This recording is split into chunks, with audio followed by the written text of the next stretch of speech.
Abazadarane Mazlum Karbala. May the mother of Imam Hussain bless you all with her shifa on the day of judgment. Allahi Ameen. Allahi Ameen. My speech to you encompasses the great personality whose traits are phenomenal. These include excellence in knowledge, patience, eloquence, generosity and forbearance. He is Imam ZAIN ABEDEEN al-Islam. Allahumma salli ala Muhammad wa ali Muhammad. Imam Sajjad al-Islam, through his actions, revitalized Islam to its rightful position after the tragedy of Karbala. This Imam played a vital role in reforming Islam. He accomplished this with his idea of purchasing slaves and nurturing them with the teachings of Rasulullah al-Islam.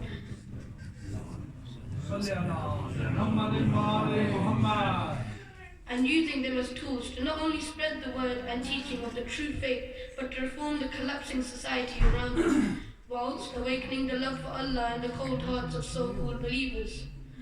Mawla Sajjad al-Islam was born on 5th of Shaban, 38th of Hijrah, and was martyred on 25th of Muharram, 95th Hijrah. Amongst many of his titles, 3 of them were Zul-Zifinat, the one whose skin peels off his forehead, like the skin that peels off the knees of a camel. It is narrated from Imam Baqir al-Islam that my father would cut the skin off his forehead as it would hang over due to the amount of sujood he performed. His constant prostration to Allah subhanahu wa ta'ala granted him the title of As-Sajjad, the one constantly in sujood.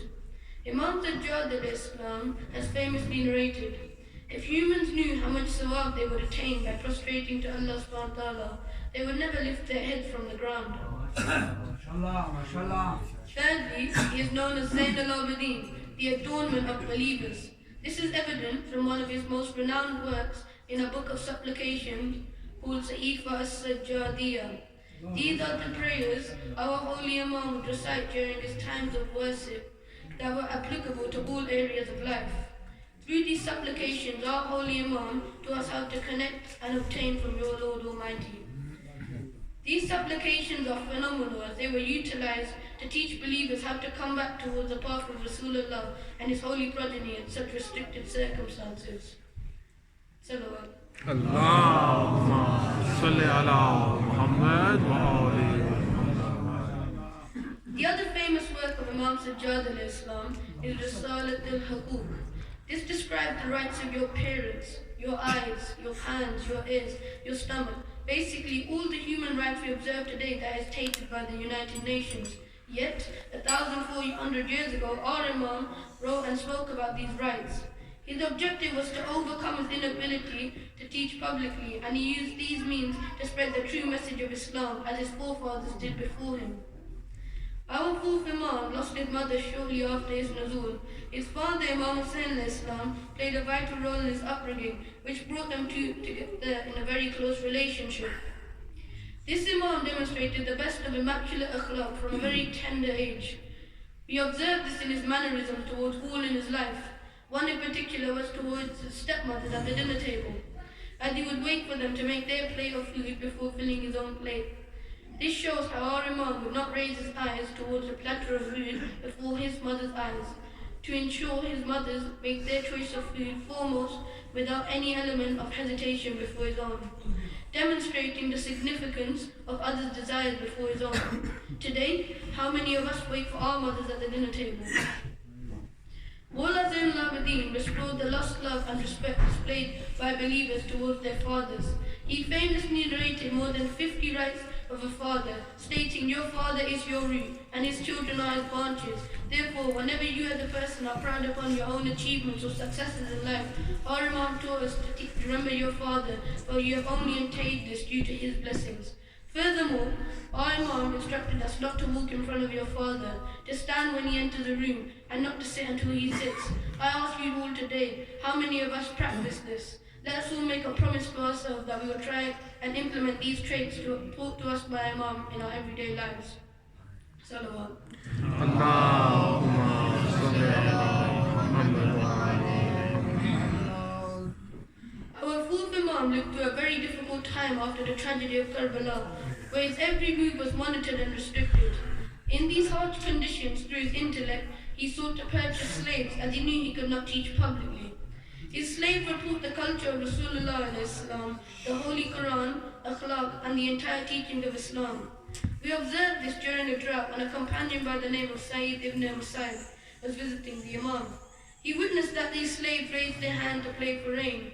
After some time, the servant left as rain did not fall.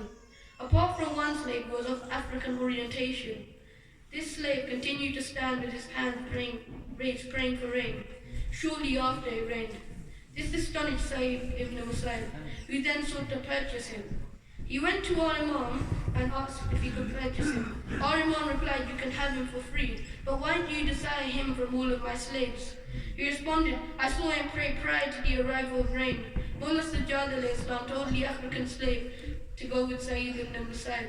The slave complied, but during his departure, he raised his hands and prayed to Allah subhanahu wa ta'ala. "Now that you and my secret has been revealed, please take my life, as I do not wish to live in arrogance." This highlights the virtues of the servant of this holy household. One ponders, if this is the status of the slaves, what would be the stature of the masters? Salawat. Allahumma salli ala Muhammad. Allahu Akbar. Ya Rasulullah.